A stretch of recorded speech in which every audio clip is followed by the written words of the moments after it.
நீங்க டிஎன்இ சேவை அப்படிங்கிற வெப்சைட்ல உங்களுக்கு தேவையான இன்கம் சர்டிபிகேட், கம்யூனிட்டி சர்டிபிகேட், இந்த மாதிரி இந்த லிஸ்ட்ல இருக்க சர்டிபிகேட்லாம் நீங்க அப்ளை பண்ணி டவுன்லோட் பண்ணுவீங்க. சம்டைம் நீங்க அப்ளை பண்ணும்போது கம்ப்ளீட் ஸ்டேஜில் உங்களுக்கு பேமெண்ட் கட்ட சொல்லுவாங்க. ஸோ இந்த மாதிரி 60 ரூபா நீங்கள் உங்கள் பேமெண்ட் மோடு எது வசதியோ நீங்கள் அதை யூஸ் பண்ணி இந்த பேமெண்ட் பண்ணுவீங்க. இந்த மாதிரி பேஜ் ரீலோட் ஆகும். இந்த ரீலோட் ஆனதுக்கப்புறம் நார்மலாக உங்களுக்கு அக்னாலஜ்மெண்ட் ரிசீவ் ஆகணும். அக்னாலஜ்மெண்ட் ரிசீவ் ஆகி டிஎன் ஐஃபன் அதாவது டிஎன் மைனஸ்ன்னு சொல்லிட்டு உங்களுக்கு அப்ளிகேஷன் நம்பர் ஸ்டார்ட் ஆகும். இந்த அப்ளிகேஷன் நம்பர் வச்சு தான் நீங்கள் ஸ்டேட்டஸ் செக் பண்ணுவீங்க. அது எப்படி ஸ்டேட்டஸ் செக் பண்ணுறது அப்படின்னு சொல்லிட்டு நான் தனி வீடியோ போட்டிருக்கேன். அந்த வீடியோக்கான லிங்க் கீழே டிஸ்கிரிப்ஷனில் கொடுத்துருக்கேன். அதை பார்த்து நீங்கள் தெரிஞ்சுக்கோங்க. சில பேருக்கு உங்களுக்கு இந்த மாதிரி உங்களுக்கு we have received your payment could not be processed at the moment please check transaction status and then pending transaction menu after 24 hours அப்படின்னு வந்திருக்கு. இப்படி உங்களுக்கு வந்துச்சு அப்படின்னா நீங்க திரும்ப பேமெண்ட் பண்ண தேவையில்லை, திரும்ப அப்ளிகேஷன் பண்ண தேவையில்லை. நீங்க என்ன பண்ணணும் அப்படின்னா டிஎன்ஏசிவி வெப்சைட்டுக்கு போயிருங்க. போயிட்டு இதுல யூசர் நேம், பாஸ்வேர்டு, இந்த கேப்சா அந்த இடத்துல என்ட்ரி பண்ணி லாகின் பண்ணிருங்க. ஓகேங்களா? உங்ககிட்ட யூசர் ஐடி பாஸ்வேர்டு இல்லைன்னா எப்படி கிரியேட் பண்றதுன்னு சொல்லிட்டு நான் வீடியோ போட்டிருக்கேன். அதை பார்த்து நீங்க கிரியேட் பண்ணிக்கோங்க. நீங்க ஆல்ரெடி அப்ளை பண்ணிட்டு இருக்கனால உங்களுக்கு இதெல்லாம் இருக்கும். ஸோ நீங்க என்ட்ரி பண்ணி லாகின் பண்ணிருங்க. இதுல உங்களுடைய ஐடி பேஜ் லாகின் அடிச்சு பாருங்க.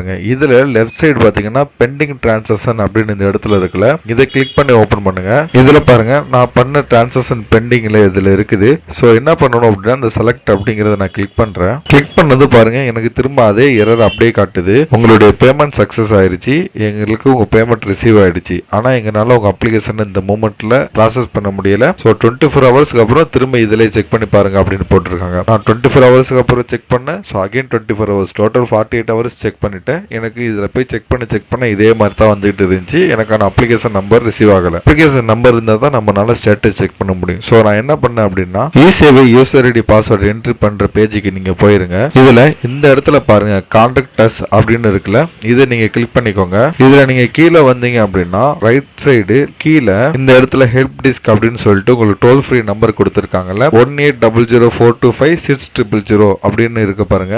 இது நீங்களும் ஒரு தடவை செக் பண்ணிக்கோங்க. என்ன நம்பர் இருக்கோ அந்த நம்பருக்கு நீங்க கால் பண்ணுங்க. சோ நானும் கால் பண்ணேன். கால் பண்ணது எங்கிட்ட 2 கேள்வி தான் கேட்டாங்க. என்ன அப்படின்னா ஒன்னு இந்த டிரான்சாக்ஷன் நம்பர். இந்த டிரான்சாக்ஷன் நம்பர் பாத்தீங்கன்னா நமக்கு எரர் காமிச்சிச்சு பாருங்க. இந்த இடத்துல இருக்கு பாருங்க இந்த டிரான்சாக்ஷன் நம்பர். இந்த டிரான்சாக்ஷன் நம்பரை நீங்க அவங்க கிட்ட கொடுக்கணும். இன்னொன்னு இந்த கேன் நம்பர். அந்த அப்ளிகன்ட்டுக்கு நம்ம கிட்ட ஒரு கேன் நம்பர் இருக்கும்ல, அந்த கேன் நம்பர் எப்படி எடுக்கணும் உங்களுக்கு தெரியும். அப்படி தெரியல அப்படின்னா கீழே நான் டிஸ்கிரிப்ஷன்ல லிங்க் கொடுத்துருக்கேன், பார்த்து தெரிஞ்சுக்கோங்க. இந்த கேன் நம்பர் இது ரெண்டையுமே நீங்க முன்னாடி எடுத்து வச்சுக்கோங்க.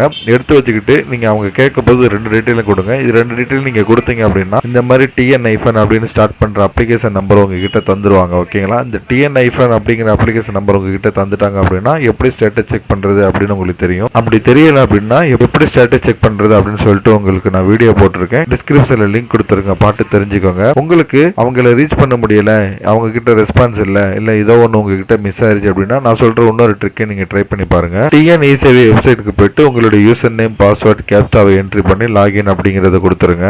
கொடுத்தது உங்க பேஜ் லாகின் ஆயிரும். லாகின்ல ரெவன்யூ டிபார்ட்மெண்ட் எந்த டிபார்ட்மெண்ட் சம்பந்தமா அப்ளை பண்ணீங்களோ அந்த டிபார்ட்மெண்ட்டை கிளிக் பண்ணிக்கோங்க. நான் ரெவன்யூ டிபார்ட்மெண்ட்டை கிளிக் பண்ணிக்கிறேன். என்ன சர்டிபிகேட் அப்ளை பண்ணீங்களோ அந்த சர்டிபிகேட்டை நீங்க கிளிக் பண்ணிக்கோங்க. நான் இன்கம் சர்டிபிகேட் அப்படிங்கறத நான் கிளிக் பண்ணிட்டேன். கிளிக் பண்ணதுக்கு அப்புறம் உங்களுக்கு இந்த மெனு ஓபன் ஆகும். இந்த மெனுல நீங்க என்ன பண்ணுங்க, இதுல பாருங்க செக் ஸ்டேட்டஸ் அப்படின்னு இருக்குல்ல, இதை கிளிக் பண்ணிக்கோங்க. இதுல பாருங்க உங்களுக்கு அப்ளிகேஷன் நம்பர் என்ட்ரி பண்ண சொல்றாங்க. அப்ளிகேஷன் நம்பர் நம்ம கிட்ட இல்ல, அதாவது நீங்க கஸ்டமர் கேர்ல கால் பண்ணி கேட்டுட்டீங்கன்னா ஓகே, அப்படி இல்லைன்னா நம்ம கிட்ட இருக்காது, அவங்களை ரீச் பண்ண முடியல அப்படின்னா நீங்க என்ன பண்ணுங்க, இதுல ஃப்ரம் டேட்ல என்னைக்கு அந்த அப்ளிகேஷன் நீங்க அப்ளை பண்ணீங்களோ அந்த டேட் இதுல செலக்ட் பண்ணிருங்க. டூ டேட்ல சேம் டேட் செலக்ட் பண்ணலாம், இல்லைன்னா நீங்க என்னைக்கு தேறீங்களோ அன்னைய டேட்டை நீங்க செலக்ட் பண்ணலாம். இப்போ டேட்டை செலக்ட் பண்ணிட்டு நான் அந்த சர்ச் அப்படிங்கறத நான் கொடுக்குறேன். என்ன வருதுன்னு பாருங்க. நான் அன்னைக்கு அப்ளை பண்ண அப்ளிகேண்டோட டீடைல் வந்துருச்சு. இதுல அப்ளிகேட் நேம் இதுலயே கொடுத்துருக்காங்க, பார்க்கலாம். ஸோ இன்கம் சர்டிஃபிகேட் நான் அப்ளை பண்ண இந்த டேட்டு இதில் பாருங்கள் இந்த அப்ளிகேஷன் நம்பர் வந்துருச்சு. ஸோ இந்த அப்ளிகேஷன் நம்பரை நீங்கள் நோட் பண்ணி வச்சுக்கிட்டீங்க அப்படின்னா இதில் நீங்கள் அப்ளிகேஷன் நம்பர் என்ட்ரி பண்ணலாம். இந்த இ-சேவை ஐடியில் நீங்கள் லாகின் பண்ணாமையே எப்படி அப்ளிகேஷன் நம்பரை வச்சு ஸ்டேட்டஸ் செக் பண்ணுறது, சர்டிஃபிகேட் டவுன்லோட் பண்ணுறது அப்படிங்கிற வீடியோலாம் நான் கீழே டிஸ்கிரிப்ஷனில் கொடுத்துருக்கேன். லிங்கை கிளிக் பண்ணி பார்த்து தெரிஞ்சுக்கோங்க. ஓகேங்களா? ஸோ உங்களுக்கு இந்த மாதிரி எரர் வந்துச்சுன்னா என்ன ஃபாலோ பண்ணணும் அப்படின்னு தெரிஞ்சிருச்சு. நீங்கள் டேரெக்டாக போய் ஸ்டேட்டஸில் டேட்டை செலக்ட் பண்ணி அப்ளிகேஷன் நம்பர் நீங்கள் எடுத்து ட்ரை பண்ணலாம். அப்படி இல்லை அப்படின்னா நான் சொன்ன மாதிரி கஸ்டமர் கேரை கான்டாக்ட் பண்ணி அவங்க கேட்குற டீட்டெயில நீங்க கொடுத்து இந்த அப்ளிகேஷன் நம்பர் எடுத்துடலாம். இந்த அப்ளிகேஷன் நம்பர் எடுத்துட்டீங்க அப்படின்னா நீங்க ஸ்டேட்டஸ் செக் பண்ணி சர்டிஃபிகேட் டவுன்லோட் பண்ணிக்கலாம். அது எப்படிங்கிற வீடியோ நான் கொடுத்துருக்கேன், பார்த்து தெரிஞ்சுக்கோங்க. நம்ம வீடியோ கீழே டிஸ்கிரிப்ஷனில் கேன் நம்பர் எப்படி ரிஜிஸ்டர் பண்ணுறது, ஐடி எப்படி கிரியேட் பண்ணுறது, சர்டிஃபிகேட் எப்படி அப்ளை பண்ணுறது, இந்த மாதிரி எப்படி சரி பண்ணுறது, இந்த மாதிரி யூஸ்ஃபுல்லான வீடியோ நம்ம சேனலில் தொடர்ந்து போட்டுக்கிட்டு இருக்கோம். ஸோ நீங்கள் வீடியோஸ்லாம் பார்த்து தெரிஞ்சுக்கோங்க. வேறு எதாவது டவுட் இருந்தால் கமெண்ட் பண்ணுங்கள். இந்த மாதிரி யூஸ்ஃபுல்லான வீடியோ தெரிஞ்சுக்க நம்ம சேனலை மறக்காமல் சப்ஸ்கிரைப் பண்ணிடுங்க.